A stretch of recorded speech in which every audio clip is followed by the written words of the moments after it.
আলেমরা যেভাবে জীবন দিয়েছে শাপলা চত্বরে, মাওলানা মতিউর রহমান নিজামী যেভাবে ফাঁসির মঞ্চে চলে গিয়েছেন, আমাদের আলেমরা কারাবরণ করেছেন কিন্তু আপোষ করেননি।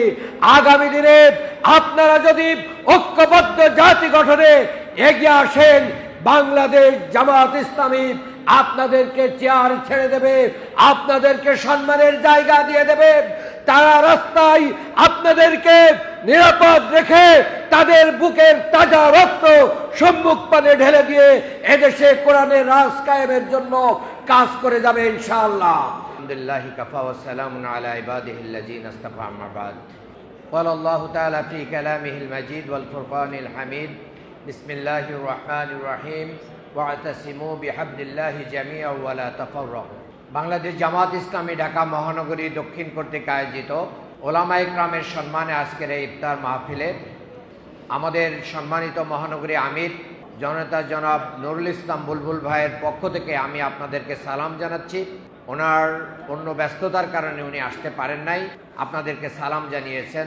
এবং আজকের এই অনুষ্ঠানে বিশেষ করে অনেক কষ্ট করে আমাদের প্রধান অতিথি এসেছেন, বাংলাদেশ জামাত ইসলামীর সংগ্রামী সহকারী সেক্রেটারি জেনারেল, যিনি দীর্ঘ সময়ে এই দুঃসময়ে অনেক চ্যালেঞ্জের মুখে ভারপ্রাপ্ত সেক্রেটারি জেনারেলের দায়িত্ব পালন করে সংগঠনকে এগিয়ে নিয়ে গিয়েছিলেন। বিশিষ্ট আলেম দ্বীন মাওলানা এটিএম মাসুম এখানে উপস্থিত হয়েছেন।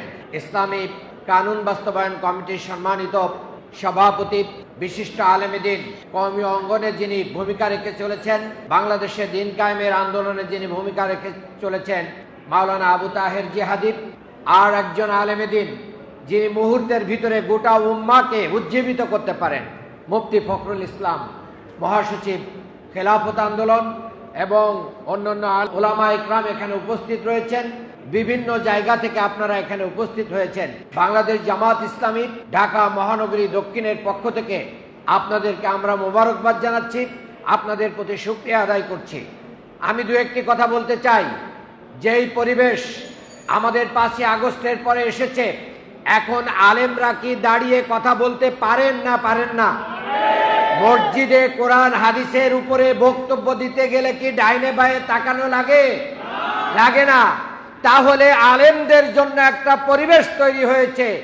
এখন জাতিকে ঐক্যবদ্ধ করে আগামী দিনে কোরআনের রাজ প্রতিষ্ঠায় আলেমদেরকে নেতৃত্ব দিতে হবে।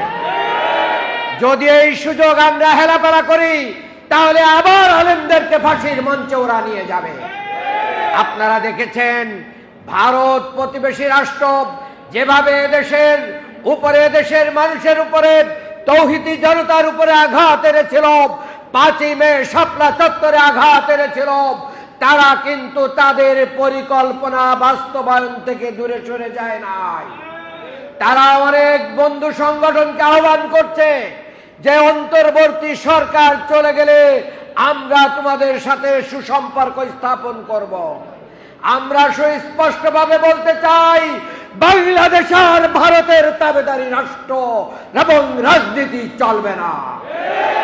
আলেমরা যেভাবে জীবন দিয়েছে শাপলা চত্বরে, মাওলানা মতিউর রহমান নিজামী যেভাবে ফাঁসির মঞ্চে চলে গিয়েছেন, আমাদের আলেমরা কারাবরণ করেছেন কিন্তু আপোষ করেননি। আগামী দিনে আপনারা যদি ঐক্যবদ্ধ জাতি গঠনে এগিয়ে আসেন, বাংলাদেশ জামাত ইসলামী আপনাদেরকে চেয়ার ছেড়ে দেবে, আপনাদেরকে সম্মানের জায়গা দিয়ে দেবে।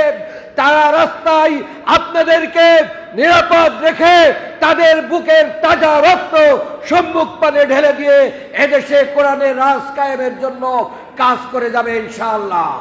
আজকের এই ইফতার মাহফিল থেকে বলতে চাই, কোরআন নাজিলের মাসে আমরা কোরআনের দিন প্রতিষ্ঠার সিদ্ধান্ত গ্রহণ করি। আজকে যে জিনা ব্যভিচার, অন্যায় অবিচার হচ্ছে, এগুলো বন্ধ করার জন্য একমাত্র কোরআনের বিধানই যথেষ্ট। কাজেই আলেম ওলামারা এগিয়ে আসুন, বাংলাদেশকে এগিয়ে নিয়ে যান।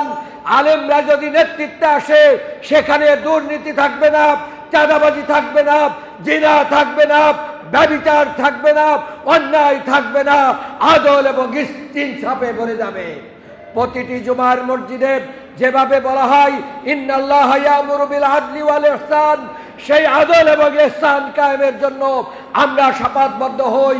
আজকের এই অনুষ্ঠান থেকে সকলকে ঐক্যবদ্ধ ভূমিকা রাখার আহ্বান জানিয়ে সকলের প্রতি আবারও কৃতজ্ঞতা প্রকাশ করে এখানে আসার জন্য অসংখ্য কৃতজ্ঞতা ধন্যবাদ জ্ঞাপন করে আজকের অনুষ্ঠানের এখানেই সমাপ্তি ঘোষণা করছি।